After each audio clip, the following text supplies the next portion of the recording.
Hello everyone and welcome to another episode of Bible Illustrated Hands. Today's question comes from Fanny Iu Cioran. Uh, I think it is a female name, I apologize in advance. The question is, what are your thoughts on pro-life movement, especially the American one? I'm not saying my opinion on abortions, but those guys are hypocrites because they support the death penalty and laws which reduce the standard of living for new mothers and their child. Thank you for your question, Fanu.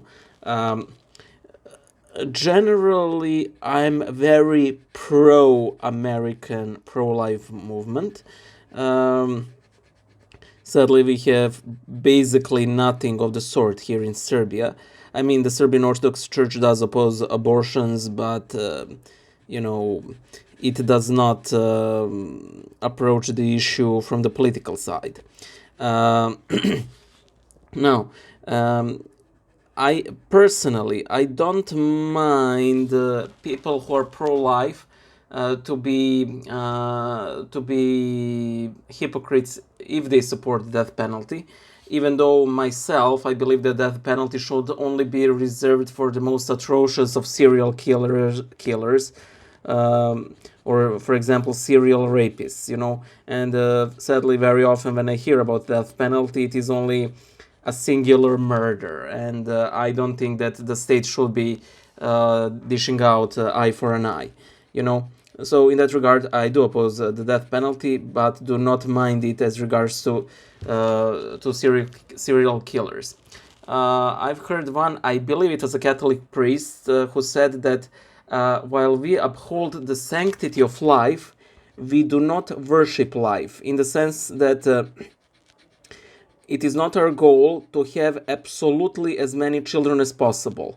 And to achieve that, sometimes people would have to go in vitro fertilization, which means that many fertilized cells would have to be destroyed in order for the woman to come to term with her pregnancies, meaning that she would have to perform a very early abortion.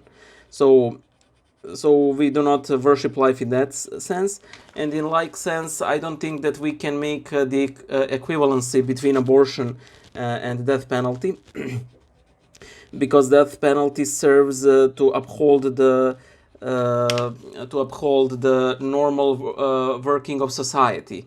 Of course, if there's any alternative to death penalty to push away criminals from performing their foul deeds, I'm all for it. But sometimes they're simply wasting the air that we are all breathing, so on. Now, as regards to pro-life movement and its members being hypocrites because they do not support welfare for mothers. To be quite honest, that is something beyond my scope. I never dedicated myself to to that issue. I know it is controversial because helping single mothers is seen as creating further social problems, in the sense that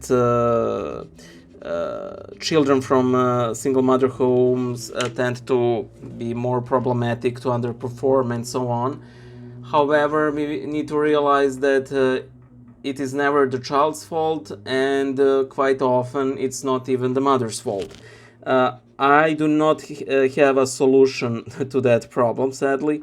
And I believe that the issues caused by single motherhood should be resolved as they come, not in a way to punish the mother for maybe deciding to escape an abusive husband or boyfriend or whatever. Again, it is a very complicated issue. I myself am not certain where I stand there. However, the church has traditionally been helping out the orphans, the widows, and so on. And in a way, single motherhood is modern early onset widowhood, in a way. So these are just my jumbled thoughts. I don't pretend to know the solution to this exceedingly complicated issue, so I hope I was of some use to you. Bye!